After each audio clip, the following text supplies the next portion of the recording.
Hey guys, it's Pete with Crunch Time Coaching. Today we're going to do a cool video for you, a review on the Qlipp sensor that you put right into your racket. I'm here with Matt Mitchell. He's going to be hitting some balls, so we're going to see how he does hitting the ball. You see right there, that sensor goes right in there just like a Vibazorb, and you hit the ball and it measures your shot. So what we're going to do is first we're just going to measure Matt's forehand. I'm going to be feeding him some balls. He's going to be hitting the ball, and we'll see how that is registering. Are you excited to try this out? I'm really excited about it. People, we love the tech stuff. So anyway, this is a review on the Qlipp sensor. Let's hit some balls. Let's do it. 79. 79.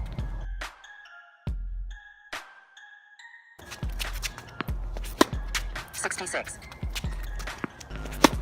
77. 93. 97.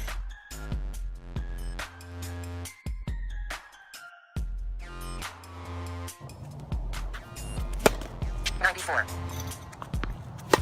63. 81. 81.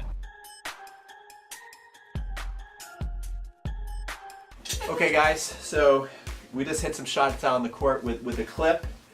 Now, one thing for sure, make sure you hear this darn thing clip in. It's the first shot on the way to show you guys. This thing went flying, but to its credit, it didn't seem to have any damage whatsoever. But you got to make sure you turn it until you actually hear like a snap. Okay, then it seemed to be able to handle things. So, Matt, before we get into some details, what did you think about? Have you ever had yourself registered your shots before on video? This is the first time I've ever had it done. This is the first time I never had it, and I always wanted to, and this is a great one. You had fun with it? I had fun with it. Yeah. So it's got a lot of data, all right? It's got a lot of data that we're going to go through. I'll try and take some screenshots and put it up. But the first thing, it's just got an overview, and it tells you the date, it tells you the time you were out there, and it tells you your score. It gave Matt 72.8. There's lots of this which I'm probably gonna do a lot of reviews on this because I think the cool thing about doing this, you're like, man, there's a lot to learn on this thing. Okay, so one thing that I thought was interesting, gave you a 9.5 on form. Nice. So that's gotta make you feel good, right? Feel very good. Yeah.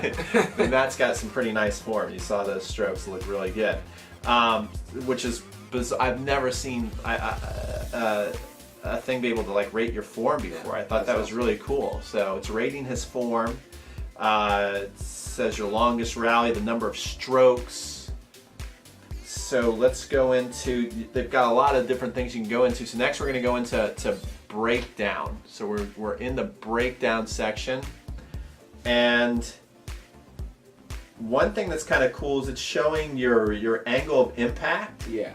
Where it's going before and after. It gives you a peak of 2. I don't even understand that. I'll just put it at up for you guys to take a look at. Again, this is our first video. I realize now doing this, I'm gonna need to do lots of videos on this to really understand this. So this is our first time, guys. So forgive us. It showed where he was impacting the ball, his sweet spots. Now, we put it in as a lefty, since I'm a lefty, so it actually showed as a forehand that he was tighter in his sweet spots, an average of 82, I think, miles an hour, as opposed to 74. So you guys can see that. Yeah, his forehand was an average of actually 80, and your backhand was 73 miles an hour. Okay. And I would say that's probably fairly accurate, wouldn't you? Because I was feeding off underhand feeds. I would say so. Yeah, really pretty accurate. Your top serve speed was 94. Your average was 75, and you weren't warmed up, so I'd say that was probably pretty accurate. Pretty accurate. Mm-hmm. Goes into the skills. So again, here is pretty cool. It's got his consistency. Again, I'll show you screenshots of this. I don't even quite know how to read this. But it's talking about the heaviness of your shots, That's And your spin 78.9. I guess it's grading you out of 100 for each individual shot. If you guys comment below, if you know some of the things that we're saying are wrong, correct us. I'm not claiming to be an expert on this. We're basically testing out, and I wanted to do like the first time you open it out of the box. You know, how would you go about, and what would your thoughts be? Yeah. I'm really impressed by how much data is here. You know, as far as it looks at your stroke speed and your sweet spots and even your form and your spin. It's really, really cool. So if you guys are interested in getting one, which I think it's a great, for what I see on this, it's a great price. And, you know, if you look at all professional athletes, where they play tennis, where they play football, where they always have a ton of data on themselves. And now with technology, we can we want to be as good as we can be. We're not going to be pros, right? But you want to be as good as you can be, don't you? That's right. So we want every advantage. The more we know about our own game, the better we're going to be. Yeah, of course. You know. And this is a good way to start right here. Yeah. It's a good way to start. I feel a lot of people don't know enough about their own game. I agree. They don't video themselves. They don't know how they look. That's true. This is another level. Yeah, whole nother level. Right?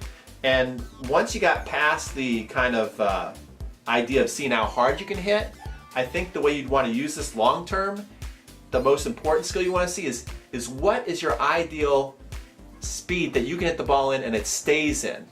You know, push the envelope. Find like, okay, I can hit my forehand 60 miles an hour and make it almost every time. Yeah, that's right. But when I ramp up to 68 or 70 miles an hour on this, I notice that I'm missing more. Yeah.